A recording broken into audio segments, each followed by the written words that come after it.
Hey, what's up, everyone? It's Saul, and I'm here back with another SAT Solve Live. Today, I'll be going over the digital PSAT and MSQT, or the PSAT 10 official practice test on the Blue Book app. I've never seen this test before, so you'll get to see how I work through these problems, even when I'm not sure of the answer. If you're lucky, you'll even get to see me make a mistake and then potentially how I recover from that mistake, assuming that I do recover. I am fairly confident that this is the SAT. Sorry, this is not even the SAT. This is the PSAT. So I'm expecting myself to get a perfect score, 54 out of 54, with hopefully plenty of time remaining. If you are watching this as a live stream, welcome to the stream. You can ask me any questions you have in the chat. I'm not going to be able to answer them right away because I'll be focusing on the test, on what's in front of me, but that doesn't mean you have to wait to ask me that question. You can just ask it right away, and then I'll review them later on during Q&A session. If you're watching this video as a replay, then just look at my video description down here somewhere, okay? Because you'll see a bunch of keyboard shortcuts for speeding up the video or slowing down the video or skipping chapters, which can be helpful because this is it's going to be a pretty long stream. Quick disclaimer, there is a small possibility I've seen some of these questions before through like the question bank. If that happens, I will make sure to tell you, and probably there won't be that many of those questions anyway, so just be aware a few of these questions I may have seen before. That's not by intention, it's just sometimes happens. If this video, wait, I'm just... so I think if this video, if this is something you guys have been waiting for, let me know, because I've had some people request the PSAT for me, but not a lot. So I do know a lot of you guys are studying for the PSAT right now because it's October. So if you have that coming up soon, let me know how you're doing on your studies and how you did on your PSAT as well, and I'll reply to your comments when I see them. At least if you're replying anytime this year. Okay, so with that out of the way, let's get into the actual setup. I haven't streamed in a while, so I'm kind of forgetting my own shortcuts. Oh, there we go. Yes, and here's my Blue Book app on my iPad. And by the way, if you don't even know what the Blue Book app is, I do have a link to that in the description as well. Right now, I'm just setting myself up for the PSAT and MSQT practice test. Oh, there's two of them. I didn't know that. Hey, that's more content. I literally did not know that. That means I need to change the title of this.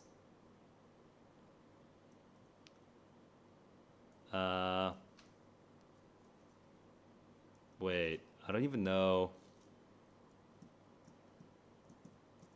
You know what? I'm gonna change the order. PT1. All right, there we go. I did not know there were two. That's awesome. Okay, so we got two practice tests to go through. There's one that I'm about to solve right now. Let's get going. Wait. Yes, I'm going to use my fingers on my iPad. Got it. Dude, it's just been such a long time.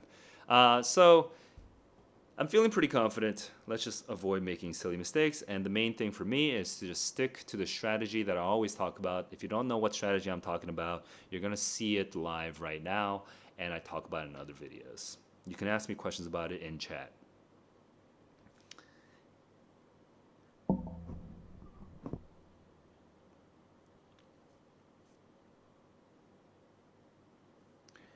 All right, here we go. What's up, guy? By the way, I will be skipping the math. Oh no, I've seen this question. Oh no, I've seen this passage, but not this question. Mary is trying jump rope. The sun was shining, wind was blowing. Not rough, delightful. Not harsh, delightful. Okay, moving on. Right, I'm gonna zoom in. My bad, I forgot to do that. Sam Gilliam, a black painter from the southern U.S., was the first to do this style. He later explored a different style, though. Patching? Creating. Wow, I predicted it exactly. Okay. While we can infer information from physical evidence, we can't directly see it. We can infer but not see it. We must project. We must simulate or project. There we go. Simulate perfect prediction. Moving on. Although the playwrights, Aaron, what's up?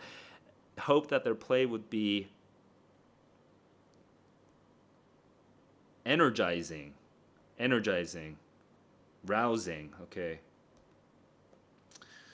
Following text is adapted from Mars James, Southern U.S., Julius, 1899. So this is a very different era, before the Civil Rights Movement, well before the Civil Rights Movement, during Reconstruction, after Civil War. Thorough knowledge, familiar, he knew that and where the best hunting he had was a marvelous hand. He was just a very useful guy, Julius. Julius was a very useful guy is my it's okay, this is a purpose question, so for a purpose question, my prediction is actually closer to something like to convey an opinion about Julius, Here we go. I guess D. Yeah, that's it. Wait, I feel like I want to double check. Okay, that was fine. Probably didn't need to double check. I was maybe being a little bit underconfident there. Chris Dirksen creates works that reflect Canada. Oh, I think I've seen this. I have seen this one before. For her album, she did the traditional powwow style, but didn't follow a conductor. Instead, they followed a drum. So she did like a fusion. The main purpose of the text is to illustrate. Okay, the bottom half of this. I know that this has gotten a lot better. This annotation tool, right? Oh, that's so stupid. The annotation tool is not responsive to the zoom level. Oh my god. Okay, well, anyway, this whole part is the illustration part, and this is the claim. Up top is the claim. Anyway, to illustrate a claim, to argue, I guess A, because that's the description of that claim. Yeah. Number 6, here we go. This is a part function question. How lifelike are they? Oh, I've seen this one as well. You know what? I've probably seen this because I've gone through like the linear questions. I don't know where. Okay. Many animators prioritize this question. Okay, so I already have an answer. It's to introduce a question that many computer animators prioritize. It's to introduce a question that many computer animators prioritize. I'm just reading the rest of this passage really quickly to see if there's anything funky that happens. But some animators are focused on a different question. So it's one question that many are prioritizing, but actually that's just to set up a contrast against different animators. Okay, so it represents a question. Oh. Okay, I have to look at A and B, but not C and D, because those don't even match my prediction at all. So A, it reflects a primary goal for many computer animators, yes, that they have for certain components. The components is definitely environments and lighting in the third line here. So it's maybe A. I'm pretty sure it's A. Computer animators who are more interested in creating unique. Unique is off topic. Unique is not lighting, and it's actually the opposite. B is the opposite of the passage. All right, number 8. Titanosaurs, significant. Okay, we found egg clutches. Then we have a conclusion, and then we have a significance. The site discovered. Well, we just learned that the significance. Let me read the significance. The previously we didn't know of any nesting sites in the northern regions of South America. but this one is in the northern area, so yeah, it is north. Okay, actually I have seen this past question before. It's north. All right, here we go. In superfluorescence, synchronized bursts, cold temperatures can't synchronize at higher temperatures. Okay, superfluorescence is at cold temperatures, but we found it in room temperature in these special materials. These particles in the material are protecting the dipoles. Okay. How are polarons belong? The polarons are the thing in the material, and it protects the dipoles. It protects the dipoles, which allows them to emit light. Protect. Yeah. That's. I mean, it's just B. Oh, that's more. That's less of a detail than. That's more dumb than I was expecting, actually. Okay, here we go. Number 10. Clamshell tools. Oh, I've seen this before too. Oh, dude, I've seen a lot of these. Okay. I mean, I'll still solve it because it's been a while, right? Depth of tools. So the deeper we go, there's no actual trend other than this area. 3 to 4 has the most for sure. For both sides. 2 kinds of clamp tools. There's one from the beach and one from the seafloor. Either they collected clams that washed onto the beach. That's the second column. Or from the seafloor. That's the third column, and then sharpened the shells. Okay. Collected from the beach. The highest number of tools were... Oh my god, it's so easy. 3 to 4. All right, moving on. I don't think I've seen that question before. I've seen that passage. Monthly rainfall. The only obvious trend that I see is... I guess I don't see any obvious trends, but there's 4 cities, and they kind of go up and down. Okay. In September, 3 cities all had 6, but only San Sebastian didn't.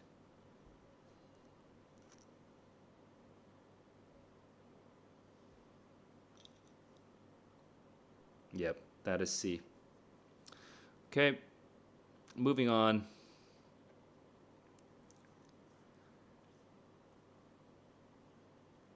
Particular talent. Unifying styles. Okay, that should be pretty straightforward. We're just going to say she unifies different styles. She combines the styles of multiple groups. This is talking about catlit for sure. I mean, I guess I could double check B, C, and D, but I kind of don't have to because I see the combining. Yeah, definitely not D, definitely not C, definitely not B. Okay. I didn't really read B. Let me just properly read B. Yep. Okay. 13. Ebook. Percentage of total. I'm going to guess it grows. Yes, it grows. Oh, wait. Oh, but we're talking about genre. I see. Romance grew quite a bit. Travel guides also. They all grew. But romance in particular grew a crazy amount. Okay.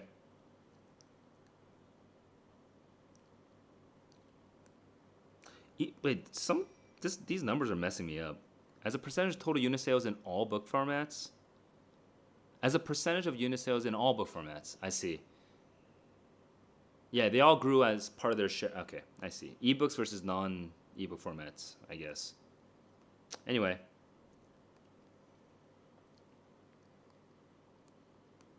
Meant to read straight through from beginning to end. Less commercially successful. For example, travel guides and cookbooks are the ones that aren't narrative. I see. Travel guides and cookbooks are the ones that I'm looking for.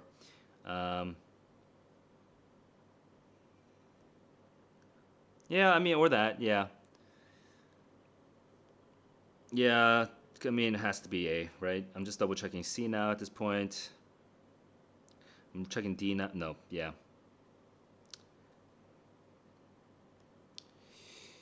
Let's go. Colonized by Spain, New Mexico. Oh, I have seen this passage before. To a dialect of Spanish different from the other dialects. Okay, older features. Well, it was actually very far. So it was isolated. So not exposed to changes. To which it was isolated from changes. Yeah, it was isolated from changes. Oh, other languages? No. Yeah, isolated from changes. There we go. That is correct. I have seen that question before, though, so take that with a grain of salt. All right, violins, superior, wood, maple spruce, chemically treated. I'm kind of zoning out. I'm gonna reread that one more time. Violins, Stradivari, superior sound. Wood, responsible. Same wood, but older wood has chemicals. Leading research suggests it's not the wood. Cremonese. Okay. It's the chemical treatment. Yep, that's B. Yep. All right, 16, let's go. John Muir, Theodore Roosevelt.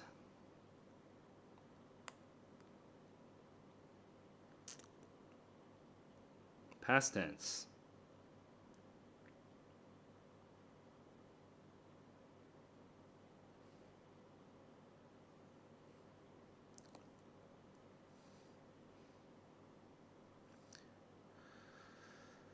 Okay. Boxing match for the movie Body and Soul. It's a while, something in comma. He had a handbill. Yeah.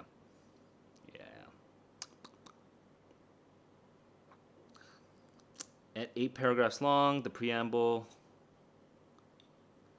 A country in Western Asia is much longer. Kitty Cone, 150 other disability rights activists. After pleading for years, the activists increased pressure because the activists are the ones that can plead, so it has to be D. After immigrating from Mexico, earning a reputation, elected governor of New Mexico, and in 1928 he became two independent clauses. Spanish Romani dancer was known all over Spain for her flamenco power, however, made it difficult for her to perform. So as a result, she left Spain dancing. Let me see. Yes, as a result, perfect prediction. I'll do prediction again here. Phytoplankton play a crucial role in the uptake of carbon from the atmosphere when alive. Then, after they die, then, yeah, yeah, exactly. The envelope-shaped paper bags were impractical for carrying goods. For example, however, they were the only paper bags that could be mass-produced. Yeah, has to be however. Okay, we've taken the following notes. We have invertebrates. We have invertebrates that are H. We have invertebrates that are C, which are more.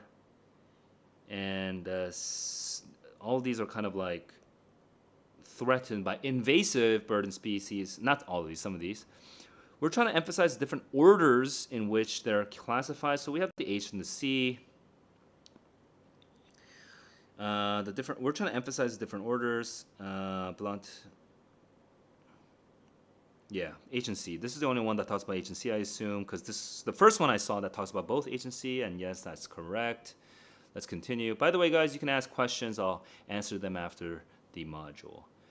When researching a topic, we have the following notes. We have a book. by dt. And then we have a review that it's good. And then we have a critic, it's good, and another critic that's good. So 3 similarities. All three of these were positive. Okay. We're trying to emphasize the similarity, so we want to mention all 3. Critics praise with bam, bam. Yeah, so that's definitely C. I'm just gonna double check A and B and D. I saw D just a bit ago. Okay, yeah. And then I'm looking at following notes. Cities have a wide range of stuff. Health. It helps with honeybees. They will survive 60%. Monoculture. Okay, so variety helps with surviving. Variety. Oh, so here's a generalization. I'm going to predict this generalization. The generalization is variety helps with surviving, and then we're going to support that generalization, and we're going to say we're going to compare 62 to 40%.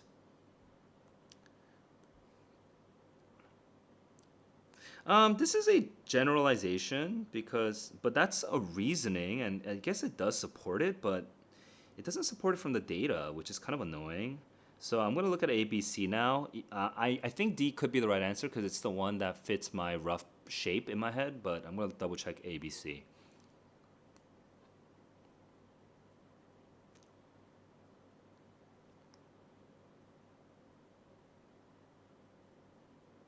I mean, this is a generalization. Oh, not about honeybees, though. B is definitely no generalization, and C,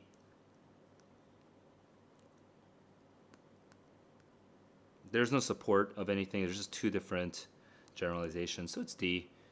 Kind of annoying, that one, but because in this case, I would have assumed that the support should come from the evidence. I mean, that's like what a normal, reasonable person would think. Anyway, I have 14 minutes left. That's a shocking amount of time. Now, that said, there was a grip of questions that I have seen before, but just the way that I solve it, like, I think you noticed that I didn't really spend a lot of time looking at the answer choices. I wasn't trying to remember the answer. I was just trying to read the passage. I was seeing that question, and then I was predicting my answer. So I actually don't think that really affected my time all that much.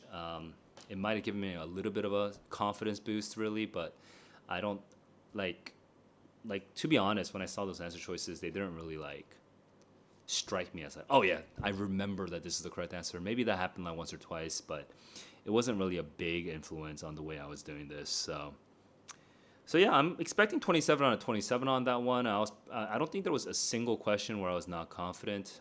So we're gonna go into Q&A time. If there is no, so if anyone has a question, you have. I'll wait about 15 seconds starting now, just because there's a bit of a lag. But you should just say that you have a question first, and then you can type your question out. But no one has asked questions no one has been asking questions during the stream. And if you are going to watch me solve Module 2, I encourage you to ask me questions during the stream, because I can come back around later on to answer those questions. It helps if you write those questions directly in response to what I'm doing on screen, because it helps you to specifically pinpoint some things that are going on in my head.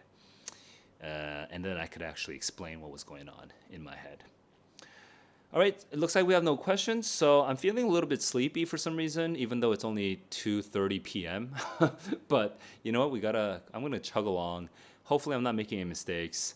I do feel a little bit out of it, but it's just been a long time since I've done a stream, so I do feel a little bit out of it, but no excuses. Let's just finish off Module 2 now.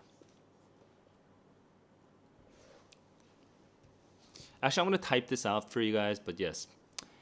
Ask questions here, and I'll get back to them during Q&A after the module.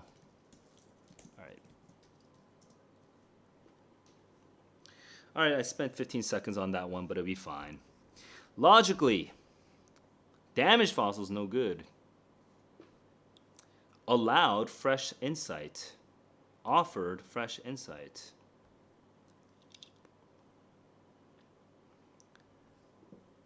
Standing on the deck, 1894. What a night! My soul left its body. Beauty! I'm on a lake, and only left a trembling suggestion. My soul had left its body to lose itself, and my soul only left a suggestion of its existence, a hint, a trace. There we go. I had to double check the subject for that particular verb. Bicycle sharing systems allow users to rent a bicycle. This can be problematic with the supply and demand. So we use open source data and statistical modeling to identify when one matrix is likely to leave some locations overloaded with bicycles, packed with bicycles, saturated with bicycles. That is correct. Moving on. Early in the Great Migration, political activist Fannie Barry Williams was instrumental in helping. They were hoping for better jobs, domestic employment, and agricultural. So we got her helping with job placement. Okay. In Korea, that's like 유학원. Cool. So the main purpose of the text is to describe a contribution of a person in a certain historical moment. Okay. To illustrate the role. Yeah, that's definitely A. I'm so confident in A. I'm not even gonna really read B, C, and D. It has to be A. So I'm gonna skip. I know that sounds crazy. I'm just not gonna read B, C, and D. Like it was my prediction. It's just in different wording, and it matches my understanding of the passage. A number of indigenous politicians have been elected to Congress.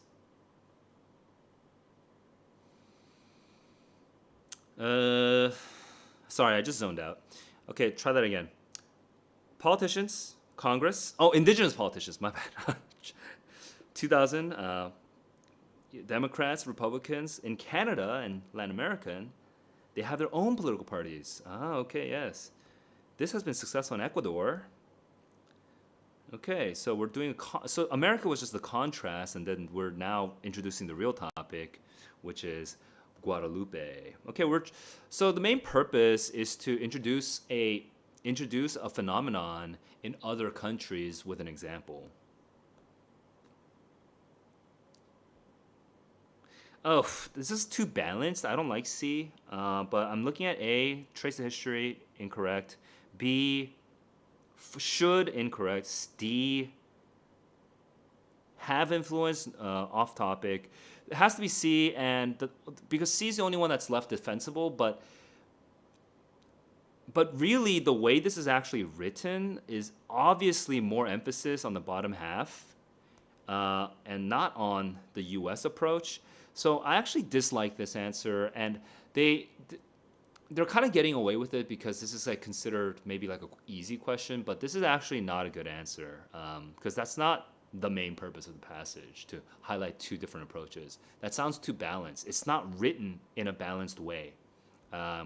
So I disagree with that answer, but it's the only remaining answer. Okay. Anne, 11-year-old, farm with woman named Marilla, Canada. I've actually never read Anne of Green Gables. Reveled in the world of color. Oh, Marilla, I'm so glad we have Octobers. It would be terrible to skip to November. Look at these branches. I'm going to decorate my room. Messy. Okay, Marilla is more of a no-nonsense kind of person. Anne is definitely a romantic person. Bedrooms were made to sleep in. Main purpose of the text, to characterize Anne via Anne's reaction to her new environment and via Marilla's criticism. All right, to characterize, where's characterize? Oh, or D also works. D also works. Yes, that is what that's not exactly what I was predicting, but it makes sense within the context of that passage. I'll swing back to that question after I finish the module. In a study of the benefits of having free time, by the way, that comment was for you, Yan Lin. I'm coming back after the module. In a study of the benefits of having free time, Marissa Sharif found that the reported sense of life satisfaction plateaued when you had 2 hours of free time, and fell when you had 5. Oh, that's awesome, actually. I didn't know this. Concluded that this dip unproductively, TV or games. Maddox cautions against this ideal. We both want free time and productivity, but we're unique. Okay.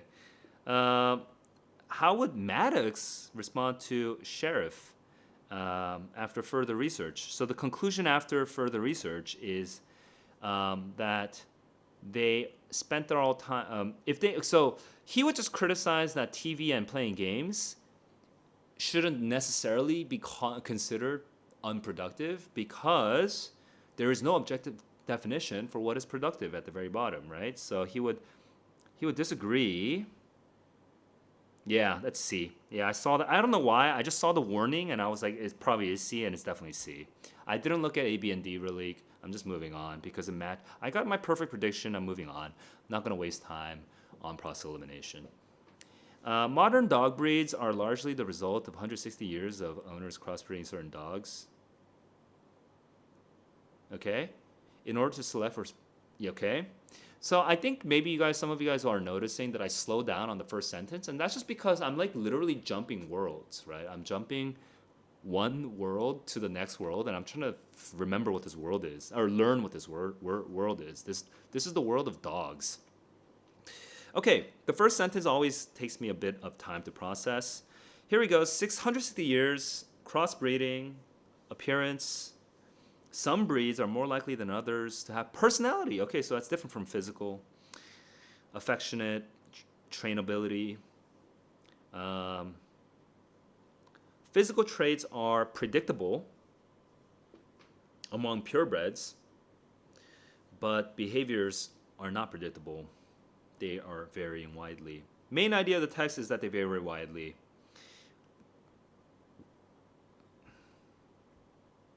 Fails to confirm. Oh, wait, hang on. Did I miss that part? Some breeds are more likely than others to have particular personality traits. Yes, that is.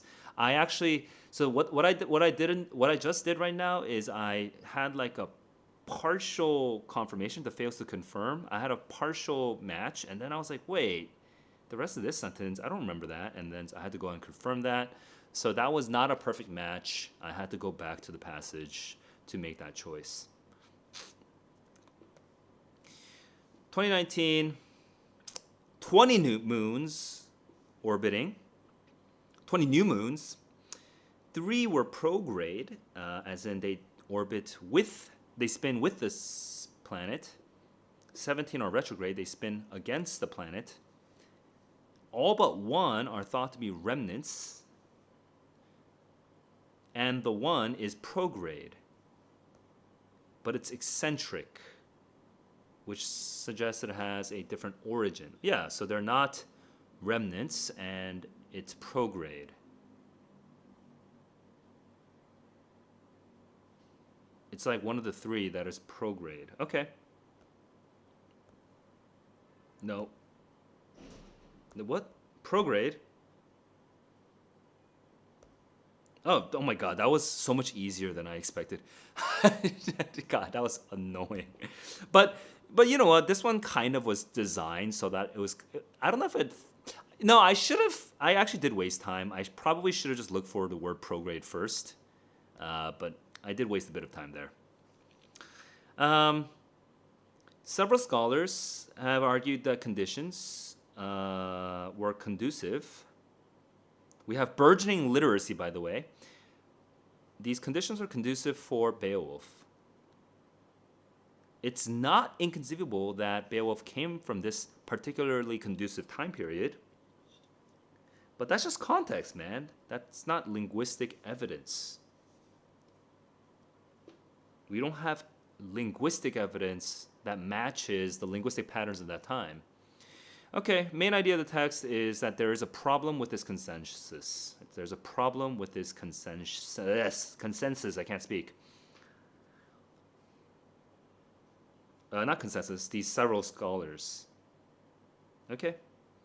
So, although there's some grounds for believing that was 9th and 11th, is that correct? That is correct.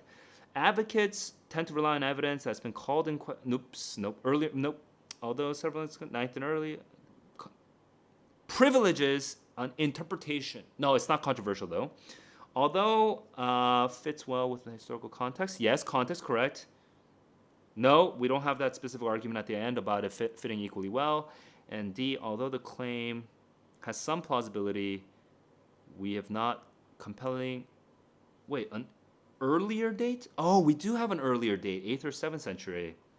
The linguistic evidence specifically points to an earlier date. Okay. I had to go back to defend that one because there was a part of the passage I missed. Here we go. That one required a full-on cross-elimination. I think this was the first question where I had to do a full cross-elimination without a perfect match in my head. So that's one out of how many questions so far? One out of 37 questions so far. I've only had to do cross-elimination, a full cross-elimination once. Although most songbirds build open cup nests. Okay, cupped, got it. There are domed ones like igloos, okay? Would provide, the assumption was protection, therefore larger range. To evaluate this assumption, we analyze data. So this is a part function question. It's underlined. So the part function question, you just say, in this case, it is to propose an idea that is later on the subject of this research. What? Oh no, sorry, I missed. Yeah, we're already at question 11. It's an evidence question. We're challenging the assumption with this finding. Oh, so they're going to have low geographical range. Yep. Species with open nests have larger range. Yep. I got a perfect match. Moving on. 12. Here we go. We have eggs that are available, eaten by tadpoles. Okay, and then we have these frogs. And then we have some frogs, like the cane toad, whose percentage of eggs are completely demolished by these cane toad tadpoles. And that's the only one that produces buffa. I'm kind of confused, but okay, got it. What I know is that the cane toad does something interesting. The cane toad was introduced to Australia in 1930. Oh, so it's invasive, kind of. Consume eggs of their own species. Okay. Okay. Pretty, yeah, cannibalistic, right?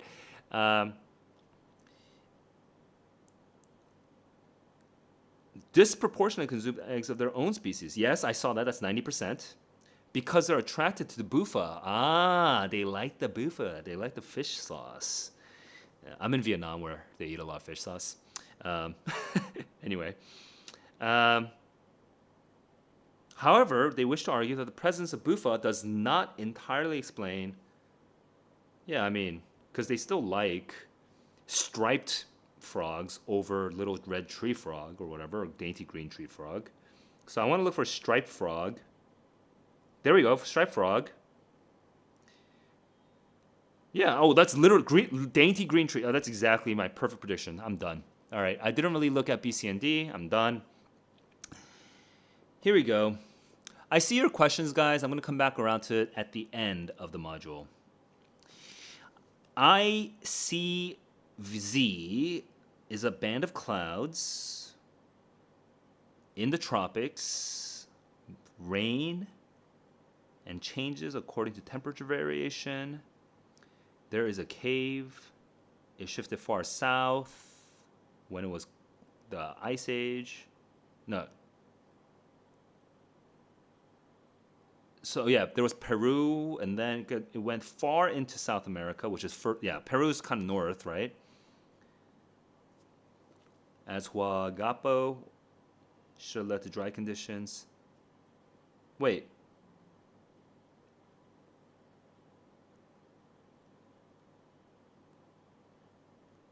Hang on. Data from Huagapo suggests shift to south, but a shift as far into South America should have led to. Oh, there's a problem. There's a problem with. Okay, to resolve this issue, collect the data, compared them with Huagapo. In Central America, okay, we got Central America, we have Peru and South America. Okay. They concluded that during the Little Ice Age, ITZZ may have expanded northward and southward rather than simply shifted. Okay.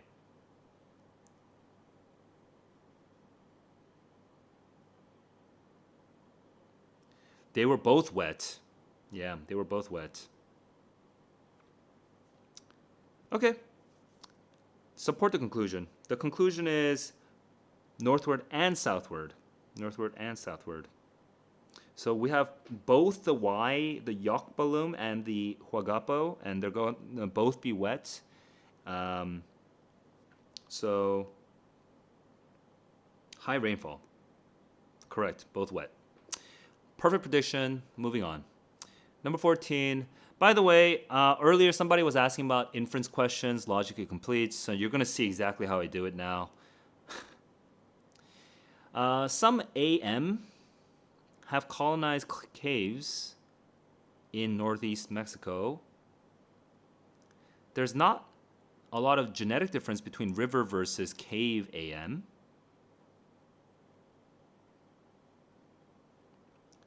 And they all emit the same sound, but the sounds, their music is different. Okay. River dwellers click aggressively when foraging. Oh, I've read this passage before, by the way, so I'm a little bit biased. And the cave dwellers are more, well, okay, but we don't have specific data about them, but they're different. Differences in the communication could eventually inhibit interbreeding. Okay, suggesting that they may turn into. Then after you inhibit interbreeding, what happens to the little genetic difference? There will become a larger genetic difference, and so they may become their own species. Yeah, that's D. I partly remember that, but also this is a general pattern that you need to learn from your background knowledge of biology or evolutionary biology, that there's like sort of phenotypic differences between animals or species within the same species, right? Is that the right word? Is phenotypic the right word? I'm not a bio person. But then eventually, if you actually diverge genetically, then you become a whole separate species when you can no longer reproduce, right? All that stuff. Classic, basic biology. You have to know this. Okay, so it's a basic logical frame that you just need to have, and you should be able to predict that one if you are okay on biology. Here we go. Finish this off, babies. More advanced floats can measure a wider range of variables, travel to greater depths, and monitor. See 3 different verbs. It's a whole list of 3 different things that it does. Brave the front lines as a war correspondent for the Philadelphia Press, amplifying the voices and experience of black soldiers. Was of particular, because amplifying is the subject of that sentence. Moving on. On sunny days, dark rooftops absorb energy and convert it to unwanted heat, raising the surrounding air temperature.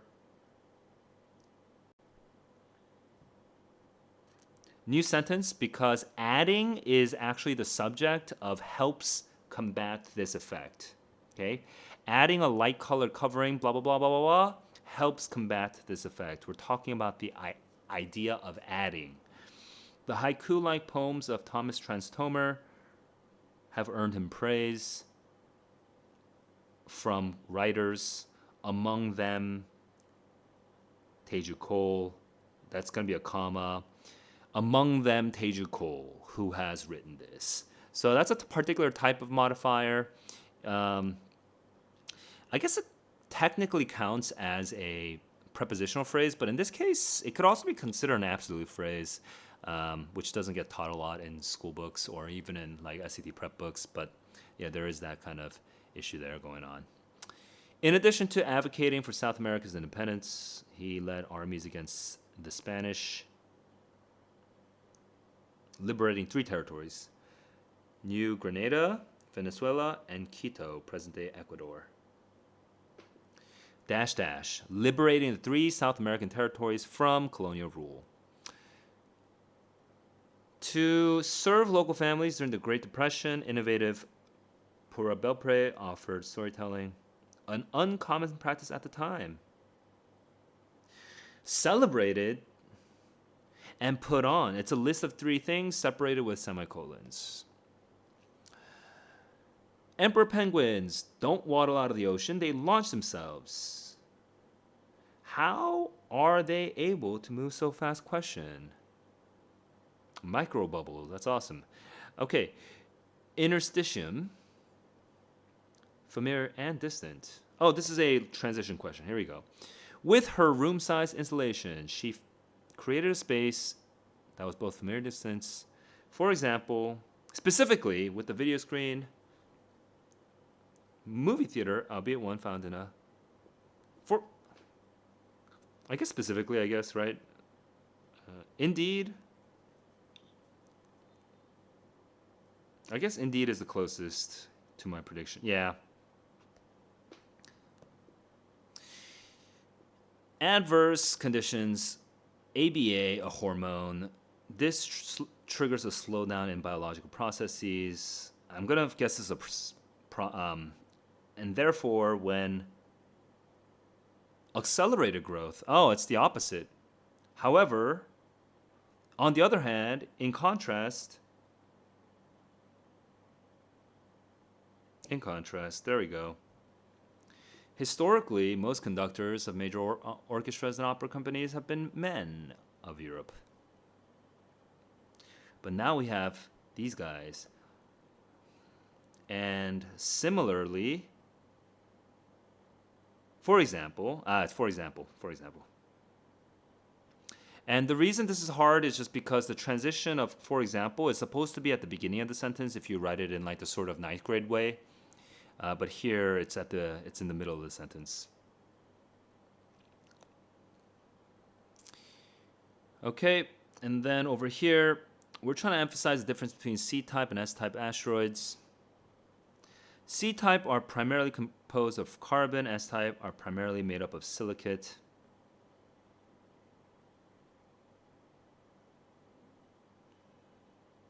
That is correct. Emphasize the location of the first synchrotron. By the way, this is actually, in Module 1, I solved this in a way that I don't normally solve this. I've solved it by reading the passage first, the notes first. But normally I do solve it by reading the question first. Wants to emphasize the location of the first synchrotron that was built to provide the light. The first was built in 1968 near the University of Wisconsin-Madison. Okay, emphasize the order in which the 2 exhibitions were held. So we just want the dates. That's 2017 first for W and then 2018 for K. Yep, that is 17. There we go. I don't need to review any of these questions because I was high confidence on all of them, so I'm just going to move on.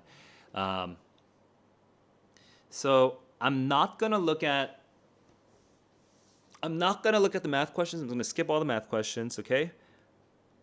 And I'm not going to look at, I'm not going to look at my score just yet. I'll answer any questions you guys have first, and then I'll wrap it up afterwards. By the way, the new Blue Book doesn't show the answer on the...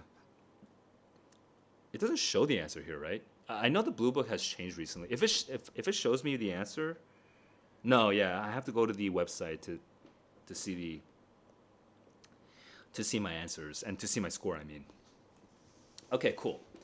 So let me just quickly do a Q&A session. and then I'll go and reveal my score. First, my own impressions. No, I'm going to change the order of that. I'm going to do this again. I'm going to do my impressions and my prediction, and then I'm going to do the score reveal, and then I'll go and do Q&A. Okay, impressions. My impressions are pretty basic because unfortunately, practice test 1 for PSAT was released like at least a year ago. I don't remember exactly when, but it's been around for a while. And so when they came out with like the question bank or somewhere, I've basically encountered some of these questions before, and that is kind of biasing me on some of these questions. I've just seen them before. And we're not really seeing some of the newer format questions that the College Board has been experimenting with on the real test. So it just feels a little bit outdated now, and I kind of wish I had done this stream like a year ago. My only impressions about these questions is there's nothing new because it's really old now. My prediction for my score is an 800, or not 800. I forget what the cap is, but I'm predicting that I got a perfect score. That said, I felt a little bit funky like on module 1. I felt a little bit out of it because I wasn't used to talking and thinking at the same time, and that was kind of like messing me up for a bit. Like thinking and talking is not easy. So I felt like I was kind of losing my train of thought. I think I zoned out a couple times too on module 2.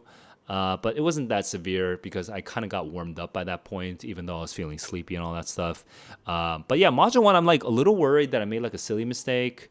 But in the moment, I did feel very confident on all those questions. So hopefully I didn't make any silly mistakes. I mean, I didn't really go ahead and double check every question either. So it's kind of up in the air. But because I did mostly stick to my strategies. So I don't feel like I feel like I should have made 0 mistakes. So I'm gonna stick to my guns, and I'm gonna say I got nothing wrong on either module.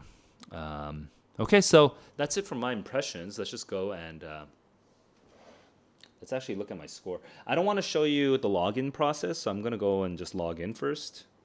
Okay. So give me a moment. My practice.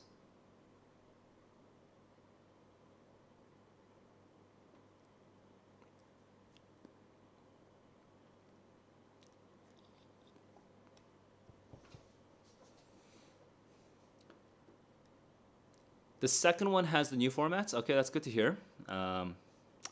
This website's just taking a long time to load right now at the moment.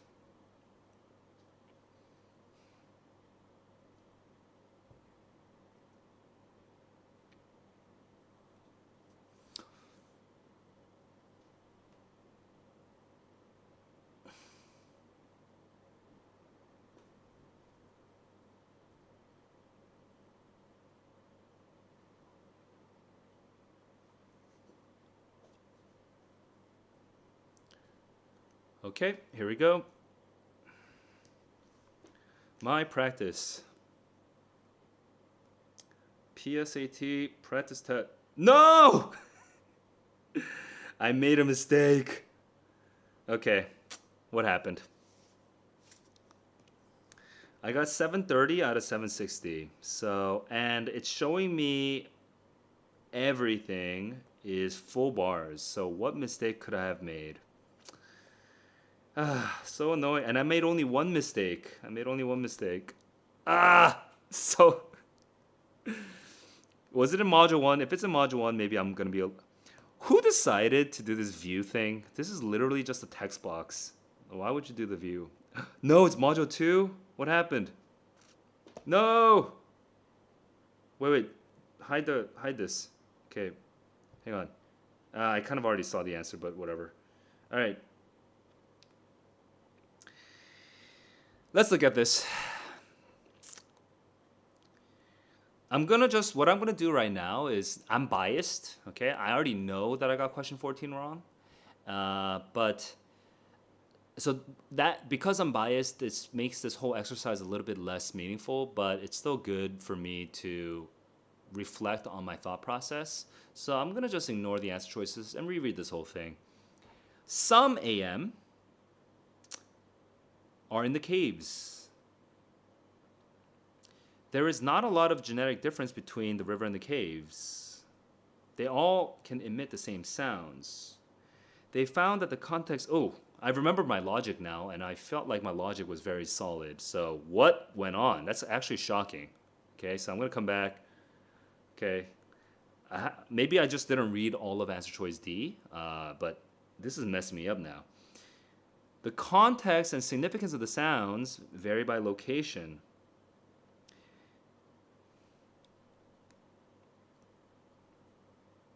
Foraging, aggression click,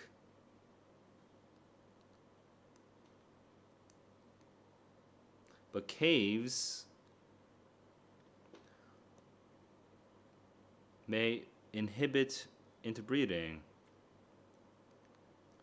So what logically completes the text for me is that if we're inhibiting interbreeding among fish from different locations, then they may eventually split off into separate. Oh, I didn't read all of D. Holy hell. I didn't read all of D. I predicted the right prediction, and I just assumed. I didn't read the whole answer choice. Okay, so you know what? I think I was maybe trying to flex my strategy a little too hard, and in the process of flexing, I got a little sloppy. I guess if I have one excuse for myself, or I guess I have two excuses. My two excuses, I'm gonna cope a little bit right now, is that I am a little sleepy and it's my first time doing this in a long time, so I felt a little bit out of it. But okay, with that out of the way, I did something that is unforgivable for me when my students do it. I get on their ass all the time. I tell them to defend the full answer choice, to make sure that all parts of the answer choice is correct. Oops, my screenshot thing broke. Let me try that again. So what I did is I had the prediction in my head, AM of cave and river may become different species, right? I had that in my head. So that was my prediction. And I literally just read AM from different locations can interbreed currently, and I liked this part. I did read this whole part. I liked the whole part about although they can interbreed currently, I read the word separate species, and I probably read the word genetically distinct, but I did not really read the words are sufficiently, and they can be considered. I didn't notice the present tense. Okay? Because I was skipping over that sentence really, really fast. And it's because I wasn't really respecting the test enough. I wasn't respecting it enough to fully read every single word and defend every single word. And sometimes I do this when I think that a test is particularly easy. I also do this when I think of tests as poorly written, by the way. But when I think it's poorly written, the way it shows is slightly different. But it's roughly the same kind of category of error because I become overconfident, and you are not, as a student on a real test, you are not allowed to do this. Okay, you are not allowed to be overconfident, just skipping over the words. You must defend every single part. You have to defend every part of that sentence, okay? And I didn't do that. I skipped some of these words here, okay? So some of you or some people online may suggest that the reason I got this one wrong is that I didn't look at the other answer choices, right? Oh, Saul chose D because he didn't look at A, B, and C. But they're actually the tail is wagging the dog in this situation. Actually, you have to, in my position, I'm going to ask them a question. Why is it that Saul didn't look at A, B, and C? The reason I didn't look at A, B, and C was because I was making the assumption that I fully read D. And I assumed I fully read D, and then I said D is 100% correct, when actually it wasn't 100% correct. If I had known that D was not 100% correct, then I would have looked at A, B, and C as well. Does that make sense? So it's backwards. This sort of gospel of like process elimination is so overrated. No, I don't think, I mean, as I've said during the, as I've shown, not just said, but as I've shown during this test, you can get a perfect, or in this case, a close to perfect performance without doing process elimination. I've used partial process elimination maybe like 2 times in these 54 questions, and I've used a full process elimination only once on these 54 questions, if I counted correctly. So you don't actually need to do process elimination all the time. You just need to make a prediction, and if you get a perfect match, just make sure that all parts of that answer choice are correct. Don't skip over any word in that answer choice, because for any hard question on the SAT, an answer choice may be wrong for a single word. Okay, so you have to be almost OCD-ish about it. You have to be obsessive about it and double check every single word in your answer choice before you move on, even if you think it is a perfect match. And it's a very basic lesson. It's a very, very basic step in my strategy that I just didn't follow, which led to this mistake. So hopefully that explains that dumb error.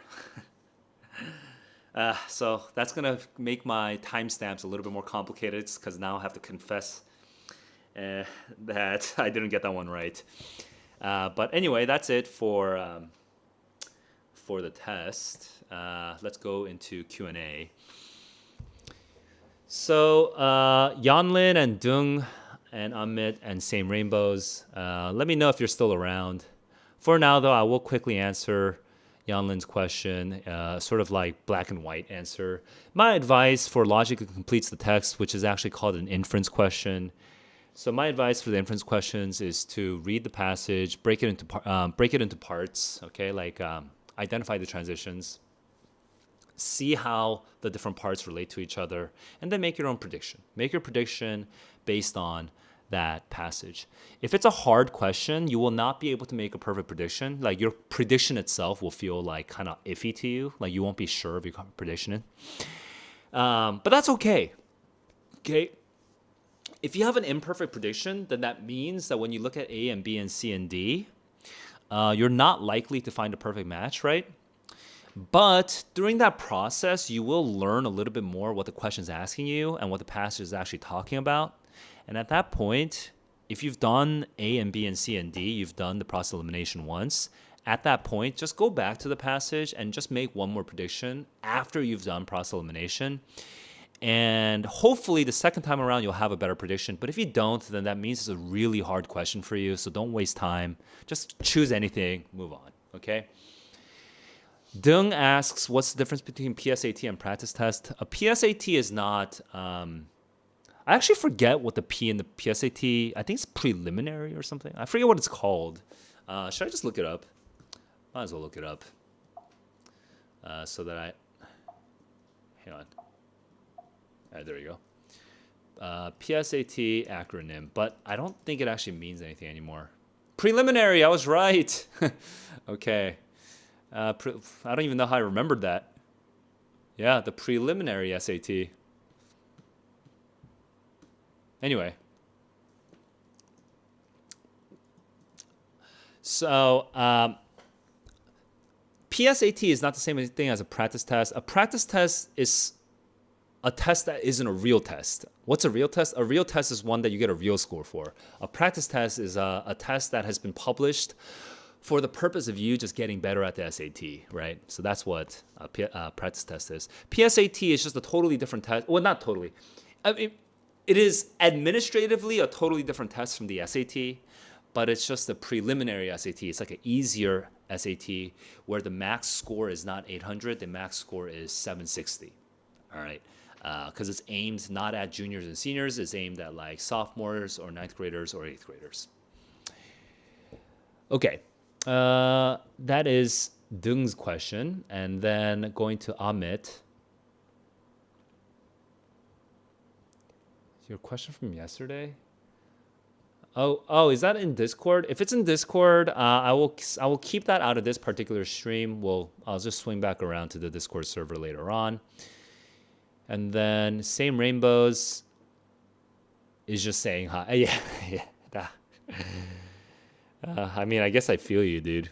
I feel you. I got it wrong too. It's embarrassing. It looks like there's no one else that has any questions. So good luck, Yanlin, on the November 2nd SAT. And anyone else who's taking the November 2nd SAT or the December 7th SAT, good luck.